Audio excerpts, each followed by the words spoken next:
ये सारी ड्यूटी आगे वाले की है, वो पीछे वाले कहीं किसी शादी के फंक्शन में बैठे हैं।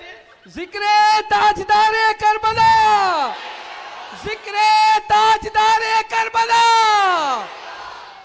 और इस महफिल में शर्म से मत बैठा करो।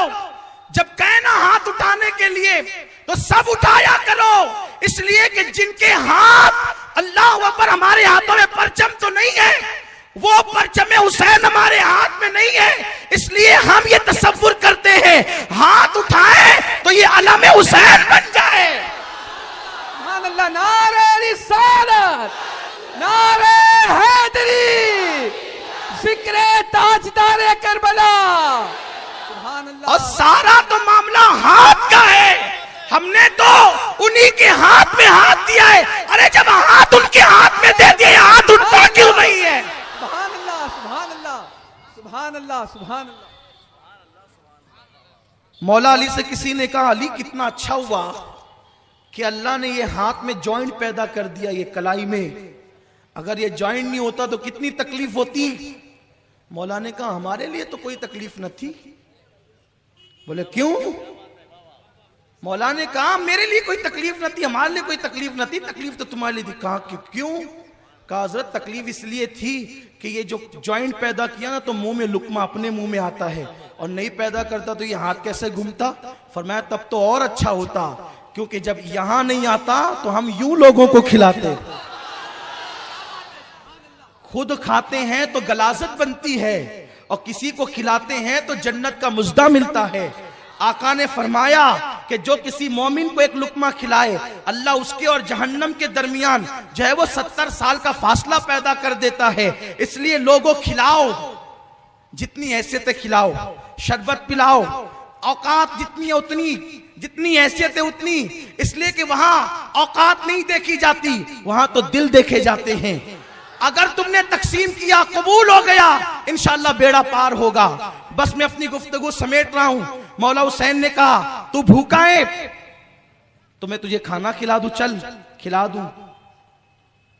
फिर फरमाया ये भी बात नहीं है, तो किसी का कर्जा तेरे ऊपर बाकी है, तो वो कर्जे वाला तुझ पे आस्तीन चढ़ाया होगा, तुझे तकलीफ दी होगी, तो तू गुस्सा अली पे उतार रहा है, तो चल मैं तेरा कर्जा कितना है बता दे, वो अदा कर देता हूं।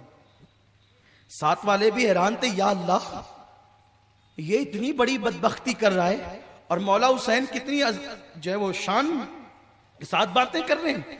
उसने इतना सुना, कदम पकड़ के गिर गया, कहा माफ करें, मैं गवाही देता हूं कि आप इब्ने रसूल हैं, आप नबी के शहजादे हैं, लेकिन हुसैन एक बात बताना ना मेरे आका, मैं तो मान गया आप शहजादे रसूल हैं, अली का लाल होने की शान आपकी है, सारी गलत फहमियां दूर हो गई आपके अखलाक को देखकर, लेकिन मेरे मौला बताना ना, मैंने इतनी गुस्ताखियां की, आप उसके बावजूद भी इतना हिल्म करते रहे। तो आपने जवाब दिया, तुझे पता है मुखालिफ हवाओं पे दरख्त हिला करते हैं, मुखालिफ हवाओं से पहाड़ नहीं हिला करते।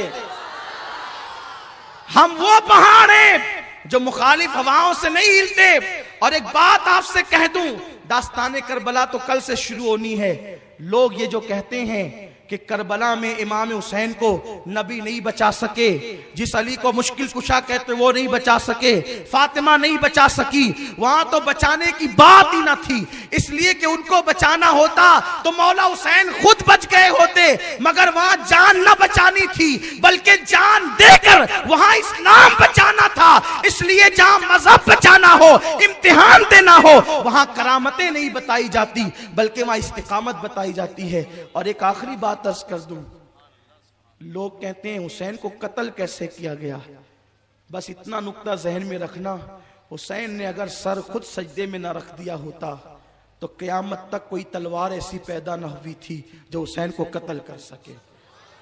हुसैन ने जब सर सजदे में रखा है इस रजा के साथ कि अब मैं आना चाहता हूं, तब तलवार ने अपना काम किया, वरना नादान तुझे क्या पता, जब छुरी इस्माइल पर चलती है, छुरी इस्माइल पर चलती है, गला कटता नहीं।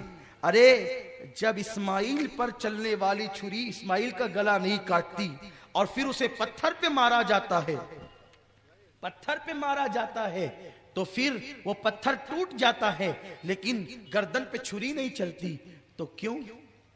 क्यों? इसलिए बताया जा रहा है कि आज इसका ज़हूर नहीं होगा।